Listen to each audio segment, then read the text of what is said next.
from the BBC World Service in association with ABC and All India Radio. This is Stumped. Hello and welcome to Stumped, your intercontinental hit of news, features and debate from the quirky world of cricket. I'm Alison Mitchell in London, where if your name has the word Arch in it, you are on everyone's lips at the moment. From the royal baby Archie to 90-mile-an-hour speeds to Archer, and it's the latter, Jofra, who is making waves on the cricket scene. I'm Charu Sharma for All India Radio in Bangalore once again, enjoying the fight to the finish of this year's IPL. And of course, before the circus moves on to the UK for the World Cup, I'm looking forward to my involvement with the Mumbai T20 League, which of course will be pretty exciting considering how well that city's team has done again this year. It's Jim Maxwell for the ABC in Sydney. We've had some cricket hereabouts with the Australian team warming up against New Zealand in Brisbane, and a few interesting things occurring there around the preparation for the World Cup. But for most of us, it's looking at the ball bouncing around on the footy field and just salivating at the prospect of Warner and Smith in particular getting themselves prepared for the World Cup, which begins soon. Yeah, hi Jim, hi Charu. Jim, I wanted to start with David Warner and Steve Smith because the Aussie public have seen them back in the green and gold of Australia for the first time since their ball tampering bans. So how did you reckon they went in those World Cup warm-up matches against New Zealand? They sort of had mixed results, didn't they? I think Smith got more cheers from the small crowd than Warner. That was the first bit. And secondly, batting at number 5 in the second game, he appeared to play as well as ever, making 89. Warner got a quick 30-odd in the first game and then a duck. So I think the chess pieces are sort of shifting around a bit. Does Khawaja supplant Marsh in the side when we get to the nitty-gritty? There's no Jai Richardson. He's been ruled out through injury, but I think it's getting to the point where we can be pretty confident of a strong showing from this team, despite the fact that they did actually lose to New Zealand in one of the games. I'm getting excited that it's closing in now and getting ever closer. Charu, I know in India, yes, there's still a bit of a preoccupation with the IPL because it's reaching the climax this weekend. But did you happen to catch Bangladesh? Because I thought they were very impressive in the way they dismantled the West Indies in Dublin. Yeah, we didn't watch the action live, but I've certainly caught the match reports, and great for Bangladesh because, they've been working really hard at their cricket, very, very committed and passionate and so on and so forth. I'm not suggesting others are not, but, their big four, their experienced people seem to be coming good. I mean, whether it's Tamim Iqbal, who was just a shade slower, or Soumya Sarkar, who was very quick, Shakib Hassan, Mushfiqur Rahman, they all did very well, and they cantered home to, not a very large score, I must admit, 261 or so that the West Indies managed. But where was their big century man, the guy who got 179, John Campbell? Why was he not playing? I haven't figured that out yet.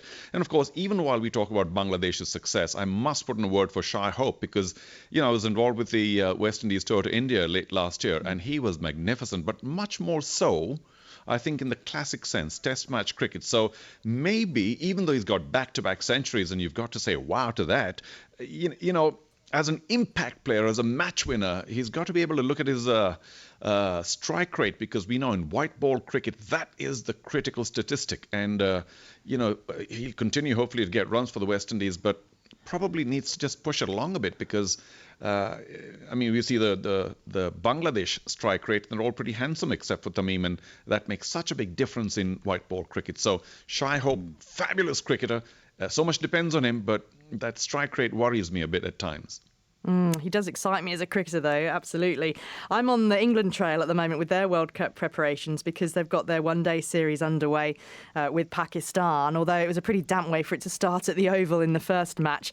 Tell you what, though, Jofra Archer, I mentioned him at the top of the programme. He's played 3 games in an England shirt up to now, and he has made an impression every single time. And he only bowled 4 overs in the game that was washed out at the Oval, but 2 of those were maidens. Indians. He took 1 for 6 and he bowled it up to 93 miles an hour. He got some nip off the surface. There were some unplayable deliveries that beat the bat of Imam ul-Haq in particular and almost looked too hot for Joe Root to handle at slip. He juggled a catch when an opportunity came his way.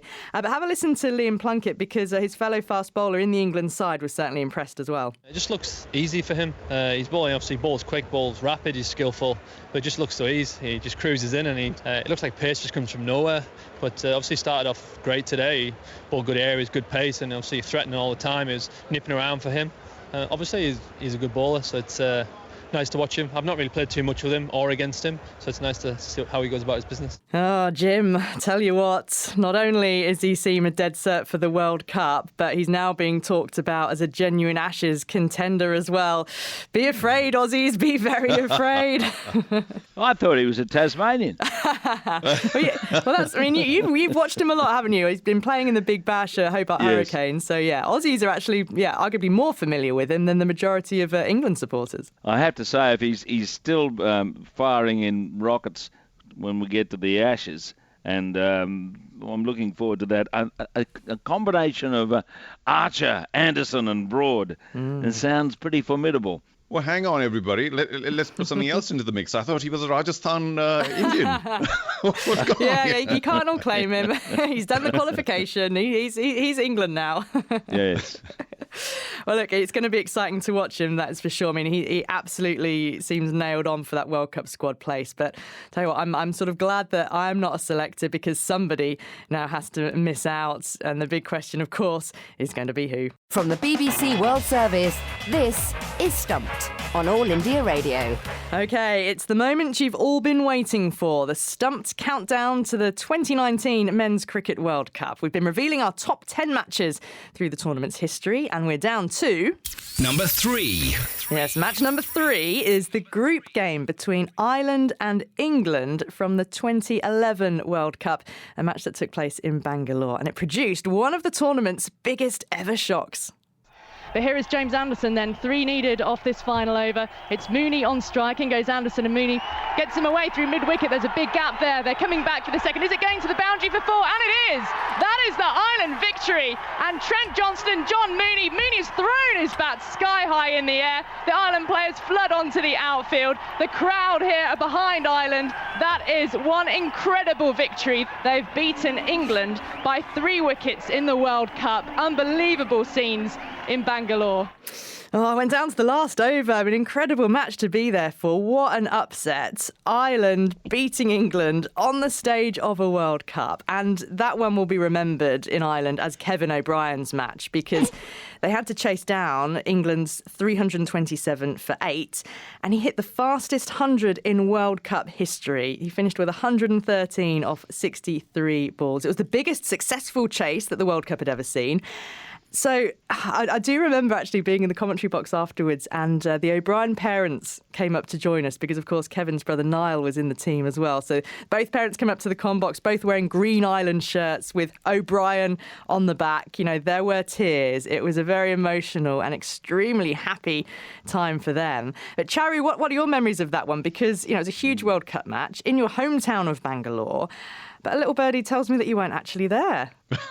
Alison, good to hear your voice, though, by the way, in that match. And you do have access to some very smart birdies, that I can tell you. Yes, I wasn't home. What a shame. I wasn't in Bangalore, but I was very closely involved with the World Cup goings-on as an analyst for a major national news channel during that World Cup. And I do remember just how incredible that Kevin O'Brien knock was. I mean, everything he hit was just over the boundary for 6. Now, we know that the Bangalore ground is not very large, but that was an incredible innings. And just a few things that I remember, they were in trouble. I think they lost a wicket on the very first ball of their innings. So that, you know, is a huge setback anytime when you're chasing 300 and plenty. And then, of course, they were, something for 4 and 111 for 5. And from that stage to pull it off, what an incredible innings. And Kevin O'Brien would be particularly displeased that he didn't finish the match off, despite, of course, creating all the opportunities, because it also turned out to be John Mooney's match. Yes. Because he got 4 for not very much and then finished the match off with 30 from better than a run a ball. So there were plenty of heroes for Ireland on one side, and I remember the England team looking very embarrassed at the end of that loss.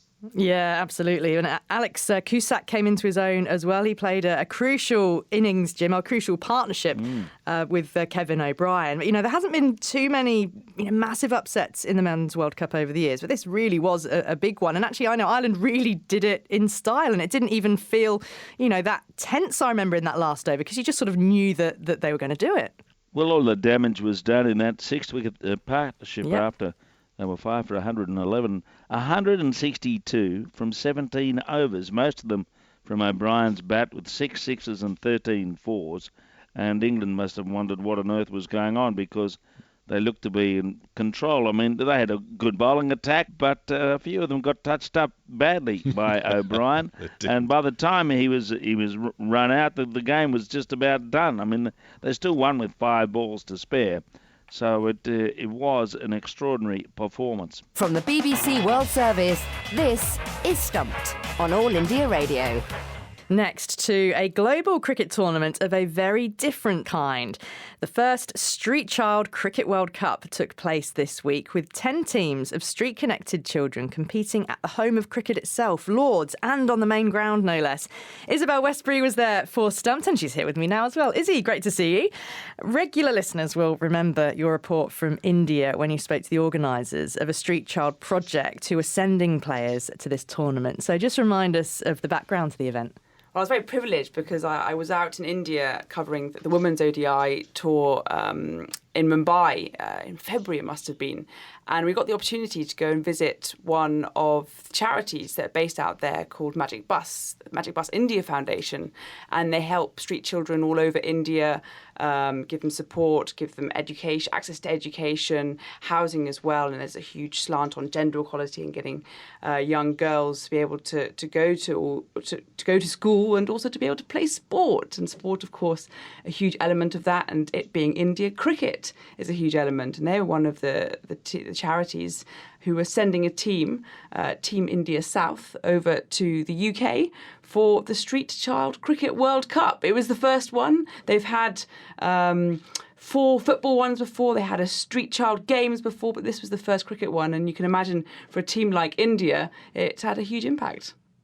So tell me a little bit more about the children themselves and their stories. Well, they really did start from absolutely nothing in terms of being legal, identifiable human beings. They didn't have any visas, they didn't have any passports, they didn't have any birth certificates. So you can imagine trying to get them over here. And it meant, therefore, that it built up to a rather memorable day at Lord's. My name is Nizam. I'm from Bangladesh. Today we're so exciting and we are so enjoying and we are so happy and so proud of ourselves. And when we're going to our country, and then we can message our whole country's people. We are so happy. My name is Patrina Faulkner. I'm from the West Indies team, and I enjoy playing cricket a lot. Like, it's a lifetime game for me. I can't play cricket where I'm from because in my district, in RTs, it's only boys team is there. I hope that someday it will be both girls and boys mixture.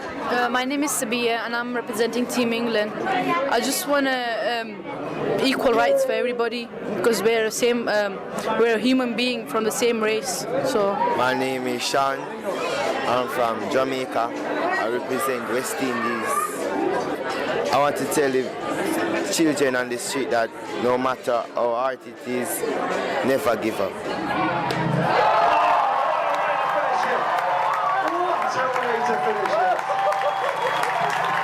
They won the match with a 6, they won the cup with a 6.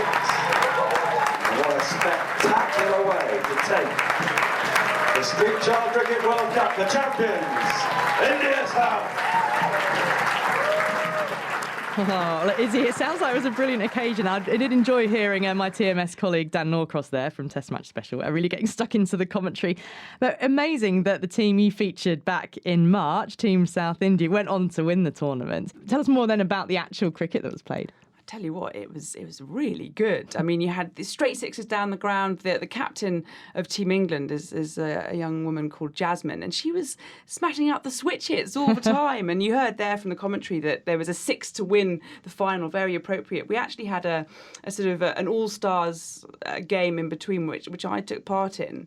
And is this sort of plastic bats and stumps? Yes, or it's tape ball, plastic bats and stumps, and it's 5 overs of 4 balls for each inning. So it's pretty short and sharp stuff. But our standard, those of us that were playing in this sort of all-stars, was pretty terrible. And it was, I think we were doing a public service and showing the contrast between us and some of these, honestly, some cricketers who I think could go on to some great things and play professional cricket even. I think some of the women there definitely, they were the stars of the tournament, the women. I would even suggest, yeah. Good to hear. Yeah, well, I would agree completely. Izzy, do tell us, were you the MVP in the All-Stars match, yes? Absolutely not. All right. Listen, it's a fantastic story, Izzy. It truly is. And thanks so much for staying with the Street Child Cricket World Cup all the way through. Globally, a story of hope and upliftment, and particularly, of course, in the Indian context, because I'm not suggesting that other developing countries don't have a similar problem, but we have a huge problem in India with street children, as you may have found out to an extent. But cricket aside, these children are also, and I remember one of your, I think, chats with one of the girls who were representing the Indian street children, and she was very, very hopeful, sounded like such a leader. But they do have some very important messages too, don't they? Yeah, absolutely. And actually one of the huge elements of this tournament is the gender equality aspect. And in fact, a team from Pakistan was hoping to come along, and they've participated in the Football World Cups where they've had separate boys and separate girls team. But in this one, it was the first time in which boys and girls would be playing in the same team, and they couldn't send women across. And actually, Street Child United, the charity that's hosting it, said, well, this is one of the strict elements of this tournament. If you can't have girls on your team, then you can't come. And I think this, they hope, will be the first of many. The aim is to really start target countries perhaps in which football wasn't so big, but cricket is, and hopefully in this the next one they'll have Pakistan feature, and the idea is that it mirrors big cricketing events. So perhaps before the next World T20, men's or women's, and certainly before the next World Cup. Well, that's all from Stumped this week on All India Radio. You can keep in touch with us throughout the week on Twitter. We're at BBCWS Sports with the hashtag BBC Stumped. My thanks to Charu, Sharma and Jim Maxwell, and to Izzy Westbury, and of course to you for listening. See you soon. Bye-bye. Stumped is a BBC sport production for the BBC World Service in association with the Australian Broadcasting Corporation and All India Radio.